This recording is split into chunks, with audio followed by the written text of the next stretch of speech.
नमस्कार मित्रांनो, तुमच्या आयुष्यात अशी घटना कधी घडली आहे का जी तुमच्या हातातच नव्हती? मन तुटलं, लोक निघून गेले, विश्वास तुटला आणि तुम्ही एकटे पडलात.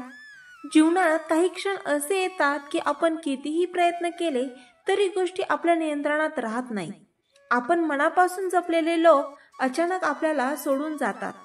आपण ज्यांच्यावर डोळे झाक करून विश्वास ठेवला त्याच लोकांचा खरा चेहरा समोर येतो आणि एका क्षणात आयुष्य बदलून जातं.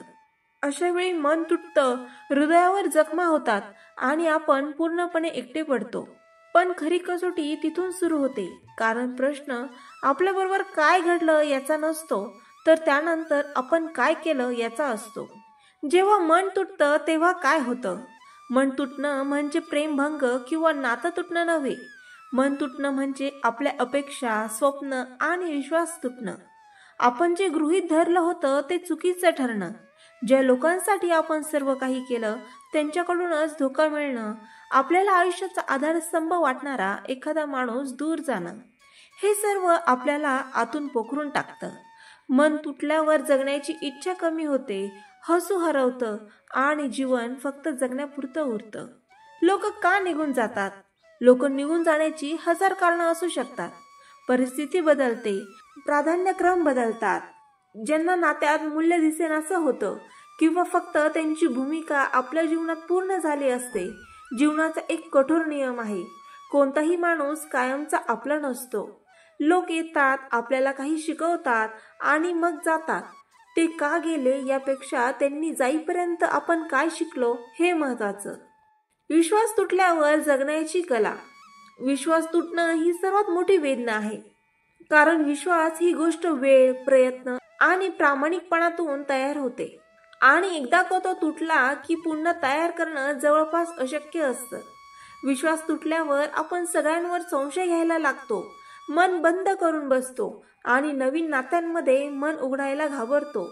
पण खरी शक्ती यात आहे की विश्वास तुटला तरी आपण विश्वास ठेवण्याची क्षमता गमावू नये. विश्वास म्हणजे दुसऱ्याबद्दल नव्हे, तर आपल्या स्वतःच्या मोठेपणाबद्दल असतो. एकटेपणाची भीती का वाटते?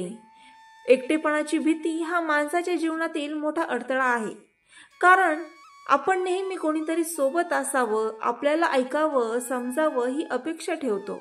पण सत्य हे आहे की आपण या जगात एकटो आलो आहोत आणि एकटेच जाणार आहोत. एकटे पडणं म्हणजे शिक्षा नव्हे, ती एक संधी आहे. स्वतःला ओळखण्याची, स्वतःशी बोलण्याची, स्वतःचं आयुष्य आपल्या हातात घेण्याची. नियंत्रणाबाहेरच्या गोष्टींना स्वीकारणं. जीवनातील काही गोष्टी आपल्या हातात नसतात, आपण कितीही प्रयत्न केला तरी. काही नाती तुटणारच, काही लोक जाणारच, काही स्वप्न अधुरी राहणारच, हे मान्य करणं अवघड आहे. पण हाच ॲक्सेप्टन्सचा पहिला टप्पा आहे. आपण बदलू शकत नाही अशा गोष्टींना सोडून देणं हेच आपलं मानसिक आरोग्य वाचवतं. स्वतःला परत उभं करण्याची पावलं उचला. भावनांना दाबू नका. रडायचं असल्यास रडा, मन मोकळं करा. भावना दाबून ठेवल्या तर त्या आतून गंज लावतात. लिहा. तुमच्या मनातील विचार, राग, दुःख सगळं कागदावर उतरवा. लेखन हे स्वतःशी संवाद साधण्याचं सर्वात चांगलं माध्यम आहे. स्वतःसाठी वेळ द्या. थोडं एकांत, थोडं वाचन, थोडी निसर्गात फिरणं हे मनाला बरे करते. नवीन ध्येय ठेवा. जे गमावलं ते सोडून जे मिळवायचं आहे त्यावर लक्ष केंद्रित करा. वेदनेतून शक्तीकडे प्रवास करा. मन तुटतं म्हणजे शेवट नाही, तर एक सुरुवात आहे. जगातील प्रत्येक यशस्वी माणूस कधी ना कधी तुटला आहे, पण त्यांनी हार न मानता त्या तुटलेल्या तुकड्यांतून स्वतःला पुन्हा घडवलं. काही सत्य जे लक्षात ठेवायला हवं. सगळे लोक कायमचे तुमचे नसतात. विश्वास तुटला तरी जग संपत नाही. एकटं राहणं म्हणजे अपयश नाही. वेदना म्हणजे वाढीचं इंधन. तुम्ही तुमच्या आयुष्याचे चालक आहात. स्वतःसाठी काही प्रेरणादायी विचार ऐका. तुटलेले हृदय म्हणजे जास्त प्रेम करण्याची क्षमता असलेलं हृदय. जाणारे लोक हे तुमच्या भविष्यातील जागा मोकळी करणारे असतात. एकटेपणात स्वतःशी मैत्री करायला शिका, तेव्हा कोणाचंही जाणं तुम्हाला तोडणार नाही. जीवनात घडणाऱ्या प्रत्येक घटनेमागे एक कारण असतं. ते कारण आज कदाचित दिसणार नाही, पण काही वर्षांनी मागे वळून पाहिलं तर जाणवेल, हे माझ्या भल्यासाठीच झालं होतं. म्हणून जे आपल्या हातात नाही ते बदलण्याचा प्रयत्न करून थकण्यापेक्षा जे आपल्या हातात आहे त्यावर लक्ष द्या. मन तुटलं, लोक गेले, विश्वास तुटला, हो, पण तुम्ही अजूनही आहात आणि तोपर्यंत तुमची कहाणी संपलेली नाही. खालील 3 मूलमंत्र लक्षात ठेवा. जीवनात कितीही मोठं वादळ आलं तरी ॲक्सेप्ट करा. जे घडलं ते घडलं, मी मान्य करतो. रिकव्हर, मी स्वतःला पुन्हा सावरतो. रिस्टार्ट, मी पुन्हा नवी सुरुवात करतो.